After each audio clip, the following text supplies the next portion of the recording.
हरिओम, ओम आनंद में, ओम शांति में, ओम ज्ञान में आप सभी दर्शकों का हमारे चैनल पर स्वागत है। आज हम लोग बीएड थर्ड सेमेस्टर के अंतर्गत वर्ग की विशेषताओं के विषय में अध्ययन करेंगे। वर्ग क्या है? वर्ग व्यक्तियों का वह समूह है जो किसी न किसी दृष्टिकोण से समान योग्यता या क्षमता या व्यवहार या क्रियाकलाप प्रदर्शित करता है। उसी को हम क्या कहते हैं? वर्ग। कि यानी योग्यता समानता होगी, या कोई क्षमता हो, या कोई व्यवहार हो, कोई व्यवसाय हो, कोई क्रिया हो, कोई रूप हो, किसी न किसी दृष्टिकोण से उसमें समानता बनता होगा, तब वह वर्ग कहलाता है। वह प्रशासनिक भी हो सकता है, सामाजिक भी हो सकता है। जैसे अगर हम बात करें कक्षा 10 की, तो कक्षा 10 में जो एडमिशन लेगा और 9 के उसके पास सर्टिफिकेट होगा, तब जो है वो कक्षा 10 का माना जाएगा।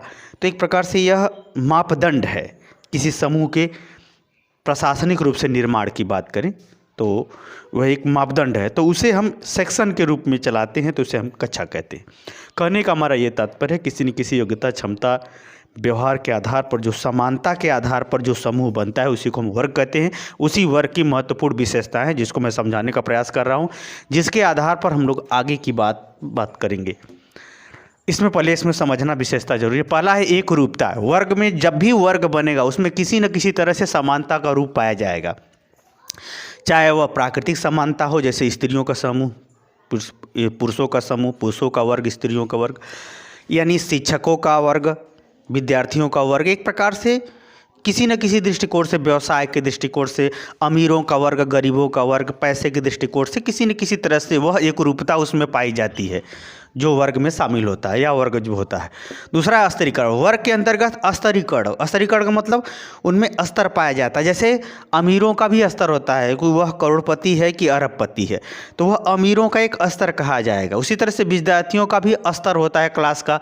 कक्षा 1 2 3 4 5 6 7 8 सभी विद्यार्थी वर्ग के सभी हैं, लेकिन उस वर्ग में कक्षा का अंतर है, उनके योग्यता क्षमता का भी अंतर है। तो उसी तरह से इसमें स्तरीकरण का गुण पाया जाता है। यानी स्तरीकरण यानी सीढ़ी नुमा एक संरचना पाई जाती है जो एक दूसरे से संबंधित होते हैं। और वह स्तरीकरण में भी क्या होता है? संबंध निश्चित बनता है। किसी न किसी दृष्टिकोण से संबंध बनेगा तब वो वर्ग बनेगा। स्तरीकरण हो, अगर संबंध न बने तो वर्ग नहीं बनेगा। स्तरीकरण के संग संग उसमें किसी न किसी दृष्टिकोण से समानता के आधार पर संबंध बनते हैं, तब वो वर्ग होगा। दूसरी इसकी विशेषता। तीसरी है अर्जित व्यवस्था या अर्जित योग्यता।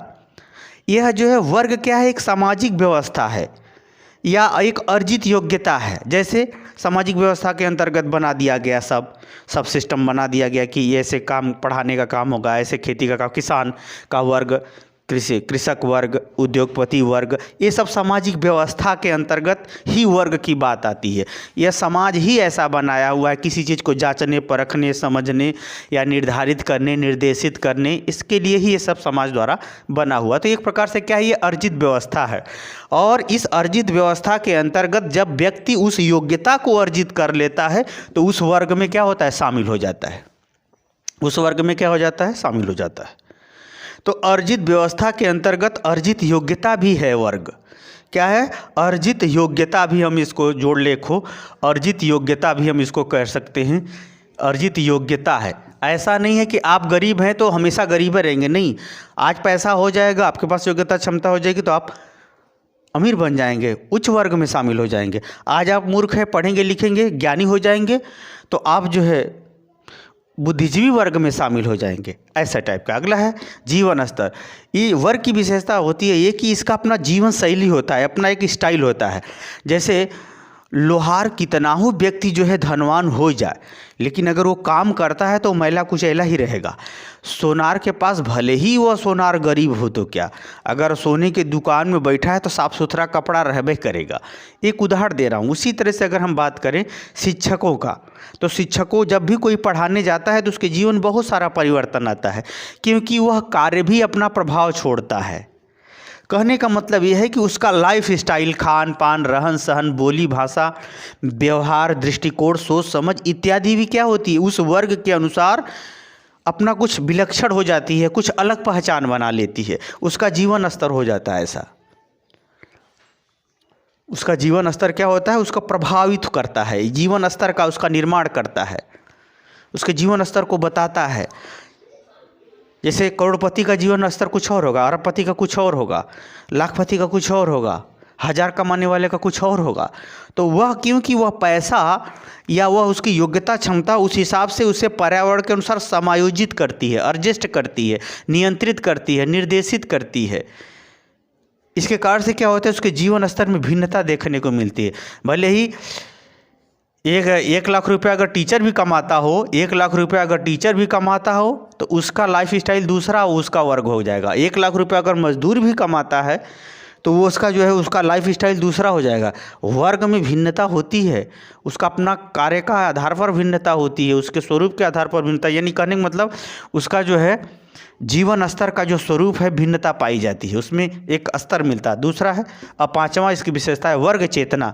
वर्ग के प्रति लोग जागरूक होते हैं, सचेष्ट होते हैं। क्यों कि हमेशा आदमी अपने वर्ग में वृद्धि करना चाहता है। कोई अगर लाख रुपया कमा रहा है तो करोड़ों में कमाना चाहेगा।